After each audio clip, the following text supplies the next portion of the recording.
জনগণ সকল ক্ষমতার উৎস। That's a wrong wrong wrong statement. আমাদের সংবিধানটা খুলেন, পড়ে দেখেন জনগণ হলো সকল ক্ষমতার মালিক। উৎস তো দূরে রয়েছে, উৎস মানে কি? জনগণ ক্ষমতার মালিক। You are appointed guys. জনগণের কর্মচারী ডক্টর ইউনূস এতদিন পরে আবার জনগণের কর্মচারী হয়েছে। দুর্নীতিটা দূর করতে হলে প্রথম কাজ হচ্ছে এইটাকে সামাজিকভাবে বর্জন করা। সামাজিকভাবে বর্জন করা অর্থে বুঝি আমার মামা যদি দুর্নীতি করে পয়সা বানায় তাকে আমার বিয়াতে দাওয়াত না দেওয়া।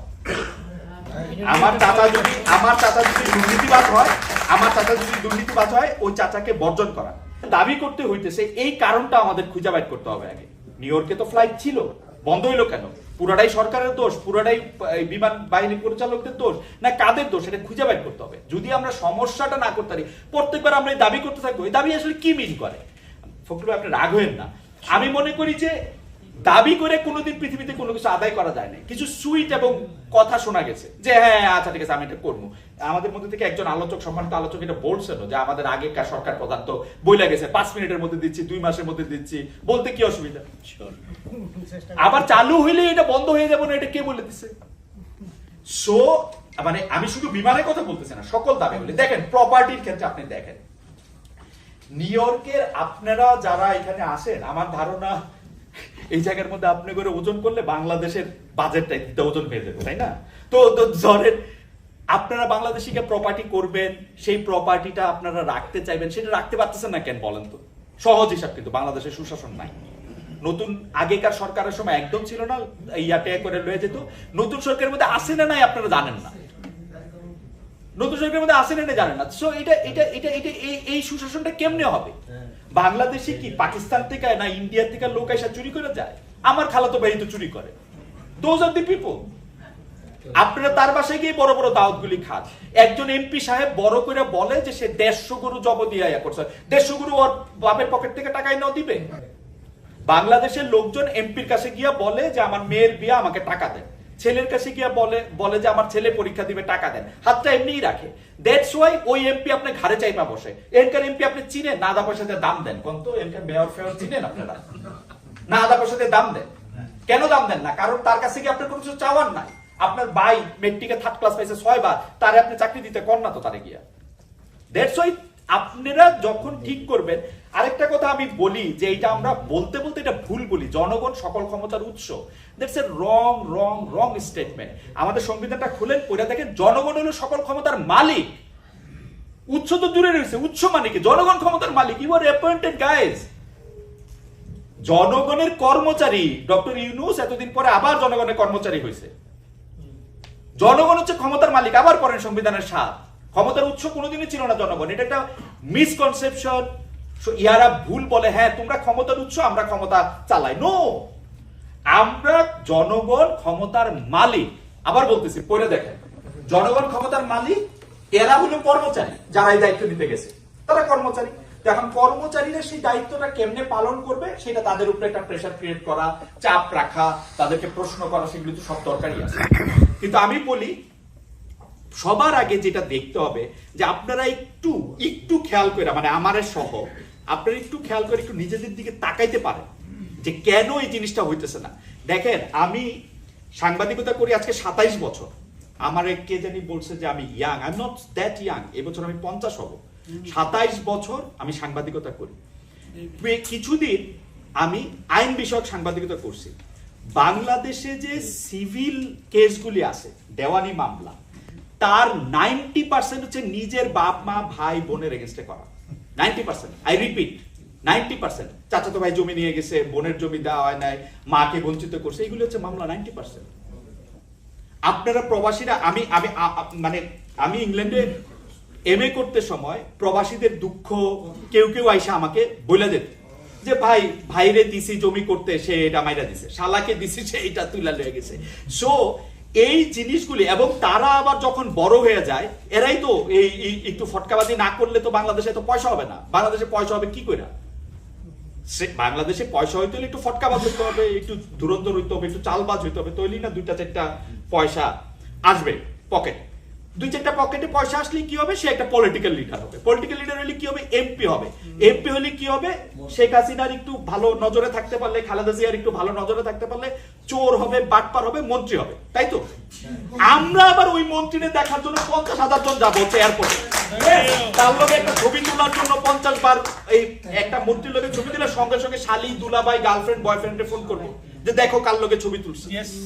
আধা পয়সা দিয়ে আমাকে পাত্তা দেওয়া উচিত ছিল, আমরা নিজের কাছে আমরা তাকাই এবং আমরা নিজের দিকে তাকাই, এদেরকে কি আমাদের আধা পয়সা দিয়ে পাত্তা দেওয়া দরকার ছিল?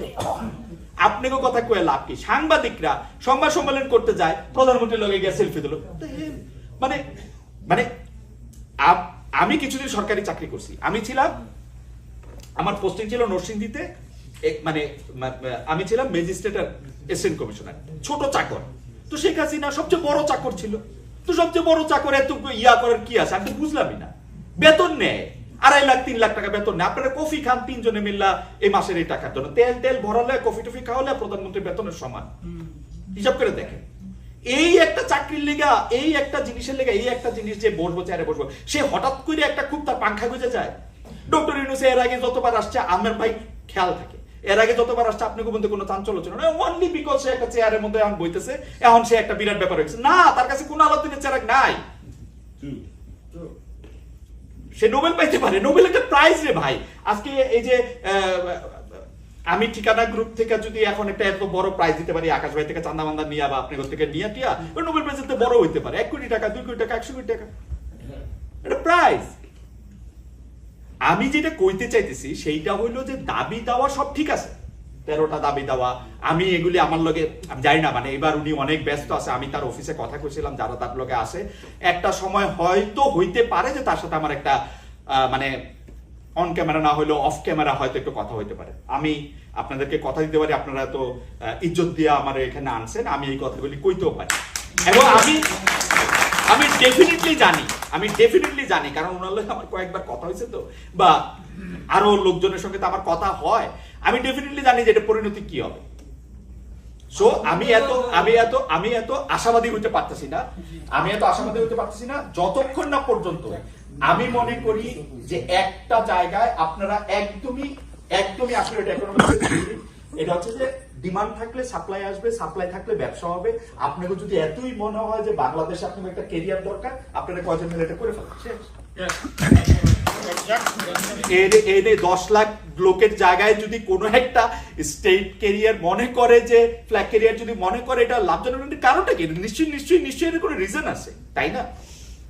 আমি এইটা, উনি যখন আমার জিজ্ঞেস করবে যে এটা আচ্ছা তুমি জানো যে এটা বন্ধ করে দিয়েছিল কি লিগে, তো আমি তখন ওই যে মুখস্থ কতগুলি কথা কমু, টিকিট থাকতেও টিকিট বেচে নাই, এই গানের মধ্যে থেকে পয়সা খাইছে, এই করছে সেই করছে, তো সেগুলি তো চাঁদের থেকে লোক আইসা খায় না, আমি আপনি তো খাইছি।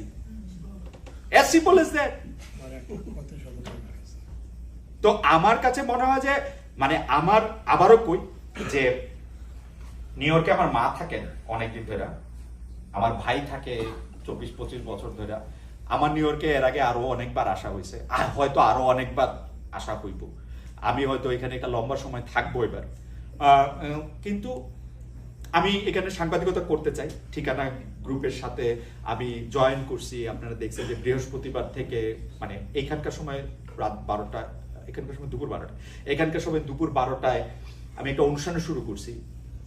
সেই অনুষ্ঠানগুলি চালু থাকবে, আপনারা পাশে থাকবেন। আপনাদের কথাগুলি আমি আরো বেশি করে আসলে বলতে চাই, কেমনে বলবো, কোন জায়গাতে বলবো, সেটা আসলে একটু পরিকল্পনা করে একটু গুছায়া বলতে হবে আসলে।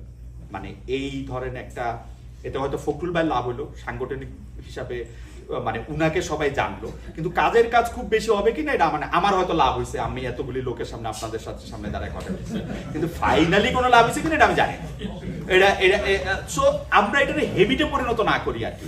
রবীন্দ্রনাথের একটা কথা আছে না যে এক লোক তারে 500 টাকা নিছিল, তারপরে সে বলছে আপনি আমাকে চিরঋণী করে রাখলেন, তখন রবীন্দ্রনাথ বলছে বুঝছি আপনার টাকাটা ফেরত দিবেন না, চিরঋণী হয়তো থাকবে, তো টাকা তো আর ফেরত দিবে না।